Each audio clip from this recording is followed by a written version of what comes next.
Hey everyone and welcome. Today, we're diving deep into Zhejiang cuisine, which is genuinely one of China's most elegant and refined culinary traditions. This is a story of subtlety, of incredible freshness, and of a history that you can literally taste on the plate. So, when you think about Chinese food, what's the first thing that pops into your head? Maybe it's the fiery kick of Sichuan peppercorns or some big, bold stir-fries, right? Well, what if I told you that one of the absolute greatest Chinese cuisines is defined not by what it adds, but by what it doesn't? It's a style that doesn't overpower or overwhelm, it just enhances. You know, to really understand this food, you have to understand the place it comes from. Zhejiang cuisine is a direct mirror of its environment, this serene, beautiful landscape that has shaped its entire philosophy for centuries. So picture this. Zhejiang is right there on China's eastern coast, and it's this incredible tapestry of rivers, lakes, and of course, a huge coastline. This geography means it has a crazy abundance of fresh ingredients, especially seafood and freshwater fish, and those really are the heart and soul of its dishes. And that natural abundance leads us right to the core philosophy of the cuisine, this concept called Benway. Now, this isn't just a cooking term, it's a deep, profound respect for the ingredient itself. The whole point is to let the food speak for itself. You use seasoning only to highlight its natural, built-in flavor. You never, ever want to mask it. That pursuit of original flavor is totally intertwined with another crucial concept, xian. Now, this word translates to freshness, but honestly, it's so much more than that. It's about capturing the very life force of the food. Chefs in Zhejiang are so obsessed with it that fish are often cooked just moments after being killed, all to lock in the purest, most vibrant taste imaginable. And the roots of this cuisine go back thousands of years, but the real game-changing moment was during the Southern Song dynasty.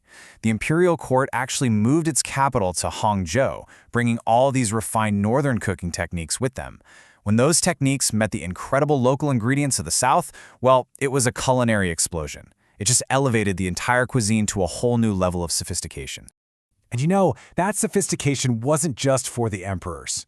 Zhejiang cuisine actually became known as the cuisine of scholars and poets.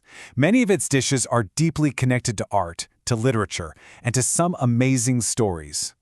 A perfect example of this is Dongpo pork. It's named after Dongpo, a really celebrated poet and statesman who, as the legend goes, actually invented this dish. So when you eat it, you're not just having a meal, you're tasting a piece of cultural history.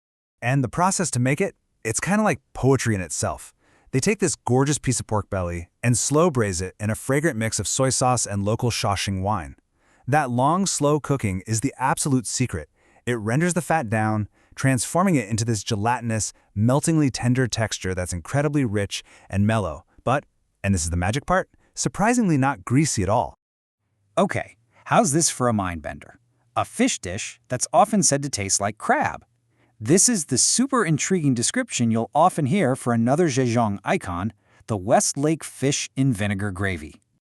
And this dish is the perfect illustration of that whole Benway philosophy we were talking about. To get that incredibly pure flavor, the live fish is first kept in clean water for 2 days to clean out its system. Then it's gently poached in boiling water with zero oil, not a single drop.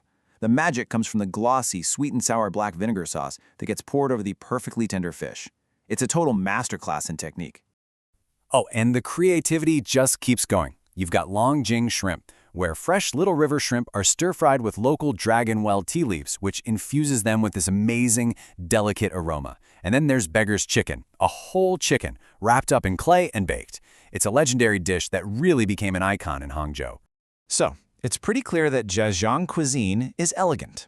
But to really, truly get its unique character, it helps to see how it compares to its equally sophisticated neighbors.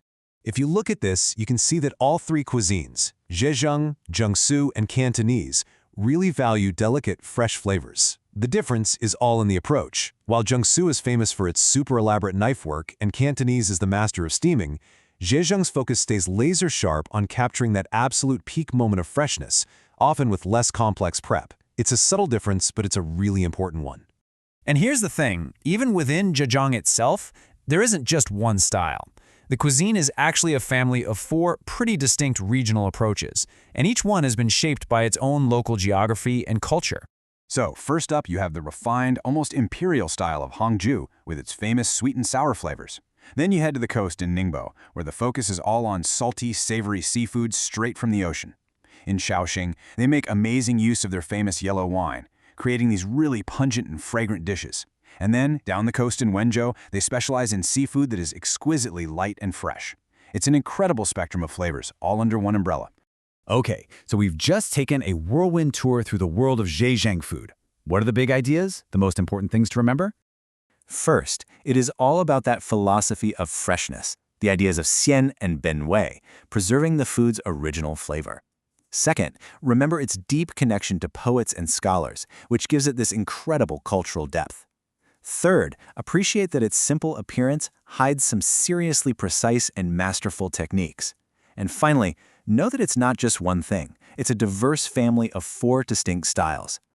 Ultimately, what Zhejiang cuisine really shows us is that food is so much more than just fuel. It's a reflection of geography, it's a page out of a history book, and it's absolutely a form of art. It leaves us with a pretty fascinating question to think about next time we sit down to eat. What story does the food on your plate tell?